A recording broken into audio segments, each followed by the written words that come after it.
Oke, halo Reddit. Saya ingin komplain tentang suatu hal. Tentang apa? Tentang Linktree atau layanan sejenis seperti misalnya solo.to atau LinkedIn Bio atau apa ini later.com, nggak tahu ya, pokoknya sejenis itulah yang fungsinya adalah untuk menampilkan seperti yang ada di gambar sini kumpulan link atau mungkin hanya satu link dalam sebuah page kecil yang itu kadang portrait gitu ya, karena diperuntukkan untuk layout atau tata letak handphone. Dan ya, saya tidak akan komplain tentang orang spesifik atau badan usaha atau instansi spesifik yang menggunakan Linktree. Saya ingin mengkomplain, saya ingin bacot tentang tren yang ada. Banyak sekali instansi badan usaha atau influencer besar yang menggunakan Linktree, padahal mereka memiliki kapabilitas yang, ya, yang harusnya sudah punya lah kapabilitas untuk membuat dalam tanda kutip website sendiri gitu, atau ruang digital atau sejenisnya, whatever, atau terserah bagaimana teman-teman menyebutnya gitu ya. Misalnya saya tidak akan memberikan contoh karena saya tidak ingin menyerang instansi spesifik atau badan usaha yang spesifik, tapi banyak sekali teman-teman tentunya sudah tahu, um, padahal badan usaha itu memiliki situs .com sendiri atau apa .id atau apa terserah, atau bahkan eh, instansi milik pemerintah memiliki memiliki website .go.id sendiri, tetapi mereka tetap saja menggunakan Linktree di Instagram mereka untuk menampilkan link gitu ya. Jadi sad, harusnya mereka memiliki mereka sudah punya website dulu. Jadi mengapa mereka tidak menggunakannya untuk membuat custom page sendiri untuk menampilkan link jika membutuhkan semacam apa ya istilahnya, agregator. Saya kurang tahu itu istilah yang tepat atau enggak, tapi semacam untuk menampilkan banyak link seperti itu kan. Jadi mereka punya kapabilitas yang cukup gitu, apalagi instansi pemerintah. Mengapa masih menggunakan situs atau layanan gratis, ya mungkin bisa berbayar sih, tapi menggunakan layanan pihak ketiga seperti Linktree ini? Sad, sangat sad. Bahkan ya badan usaha yang besar semacam mungkin penjual buku atau apa itu, toko buku, penerbit atau apa terserah itu, mereka udah punya toko online sendiri, padahal mereka tetap menggunakan Linktree atau lain sejenis yang bahkan itu plan gratisan. Jadi kan ada juga yang versi gratis, starter dan lain, mereka masih menggunakan yang free. Sad. Kemudian juga ada influencer besar, mereka masih menggunakan yang free. Nah, tetapi bagi orang-orang normal seperti, I don't know, orang artis kecil, tukang gambar kecil yang berjualan di event Comic Cat like seperti, I don't know, Komifuro dan jenisnya, mereka menggunakan seperti ini, ya masih masih masih lumayan lah, masih ada sedikit justifikasi. Oh, mereka kecil jadi tidak apa-apa, bukan seperti instansi milik pemerintah seperti itu ya.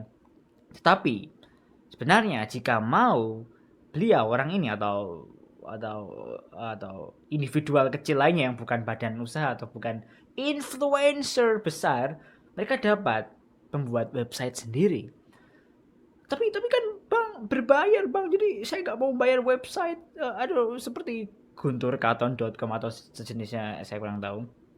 Tapi sebenarnya bisa kalau nggak mau bayar ya bisa ada layanan gratis seperti GitHub Pages atau Cloudflare Pages. Um, misalnya contohnya ini, saya nemu ini di neocities.org.org. Neocities itu kelanjutan, bukan semacam spiritual successor dari GeoCities kalau nggak salah, tapi kalau teman-teman nggak tahu nggak masalah. Jadi ini kan gratis ya, semacam Blogspot atau WordPress gitu, kurang lebih seperti itu, tapi lebih lebih lebih nerdy lebih nerdy gitu. Kemudian kita juga, saya menemukan website ini, saya kurang tahu ini siapa. Saya coba menemukan random, tapi kalau saya buka di about page atau tentang, um, ya bukan ini ya, ada namanya mungkin, ya dia menempatkan itu di tempat publik, jadi nggak apa ya kalau saya baca. Tapi tadi di mana tadi ya, ya ini menggunakan, jadi website ini menggunakan Jekyll, itu semacam static site generator, maaf. Jadi teman-teman semacam memasukkan teks untuk diproses menjadi generator website gitulah. Dan ini diterbitkan dengan bantuan Cloudflare Pages. Jadi gratis ini ya, kecuali nama domainnya. Tapi sebenarnya nama domain itu kan sebenarnya teman-teman bisa cari yang murah gitu ya. Bahkan yang ini pun .xyz itu relatif murah ya, hanya mungkin berapa bungkus nasi padang selama sebulan gitu. Tapi mereka di-bill atau ditagih setiap tahun ya, bukan setiap bulan. Tapi relatif murah sebenarnya. Kecuali kalau teman punya banyak sekali domain atau alamat domain itu, jadi mungkin itu akan masalah.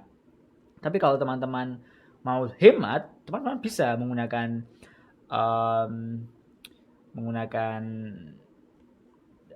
domain yang murah gitu ya. Misalnya saya punya beberapa tapi belum saya buka. Ini .web.id, saya kurang tahu itu berapa. Ini punya orang lain juga. Ini .id agak males juga sih kalau .id ya. Ini website personal saya tapi jelek, jadi saya akan membuka link yang lain saja. Nah ini .my.id, ini murah kan. Dan bagi artis kecil yang jualan di event Comic Cat Like, menurut saya sangat bisa untuk membeli domain yang murah seperti ini, .my.id, kemudian menggunakan layanan gratis seperti Cloudflare Pages seperti orang ini, atau mungkin GitHub Pages, atau sebenarnya banyak lah layanan gratis lain yang customizable. Jadi intinya ya, ini bukan masalah gratis dan berbayar, atau ya Linktree kan bisa gratis bisa berbayar, tapi masalahnya adalah semacam apa istilahnya, bisa di customize atau tidak gitu.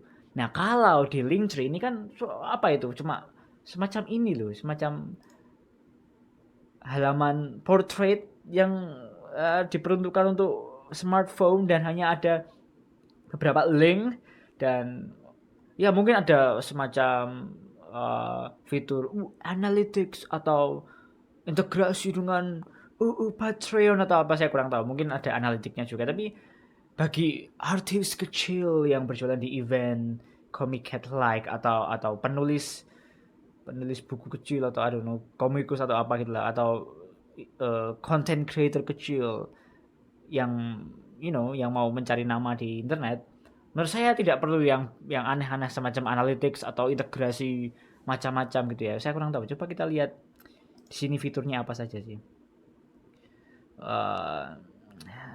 Ya mungkin cuma fauna ini masalahnya. Minimal time, no cost, choose your own theme and design. Jadi kita bisa memilih font, kita bisa memilih warna.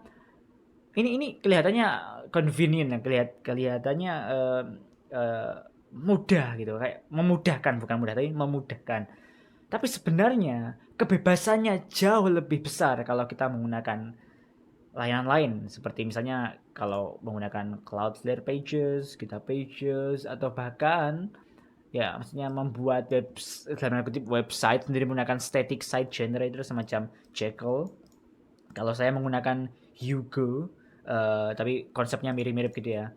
Kalau orang ini menggunakan, saya belum membaca websitenya. Kalau ini kayaknya pakai Hugo juga, dari temanya kan sini Hugo Bear gitu. Kemudian yang ini mungkin ini manual menggunakan HTML, mungkin yang ini juga manual menggunakan HTML dengan CSS dan seterusnya. Tapi hal yang ingin saya tekankan adalah kebebasannya di sini. Bahwa di sini, coba lihat sini bisa warna-warni. Lihat ini banyak sekali link, dan teman-teman bisa membuat ini portrait, landscape, kotak, atau lingkaran, terserah lah. Tidak hanya terbatas pada no cost and minimal time, choose your own theme dude and design. Di sini bisa lebih bebas, karena lihatlah ini contohnya di sini. Ini menggunakan fundamental yang sama, HTML gitu ya. Ini di sini lihatlah, sangat berbeda, dari warnanya berbeda, dari font, dari penempatan tata letak dan lain-lain berbeda, padahal mereka menggunakan konsep yang sama seperti itu.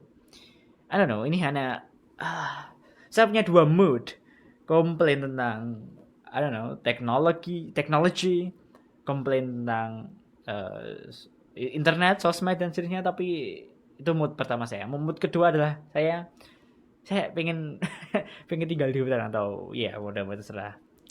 Ya gitulah. Mungkin ini juga apply atau applicable atau dapat diaplikasikan ke penggunaan atau tren dalam penggunaan layanan semacam bit.ly atau bit.ly atau apa itulah atau pemendek pemendek link lainnya, tapi ya itu bahasa untuk lain waktu, tapi konsepnya mirip. Oke. Selamat tinggal Reddit.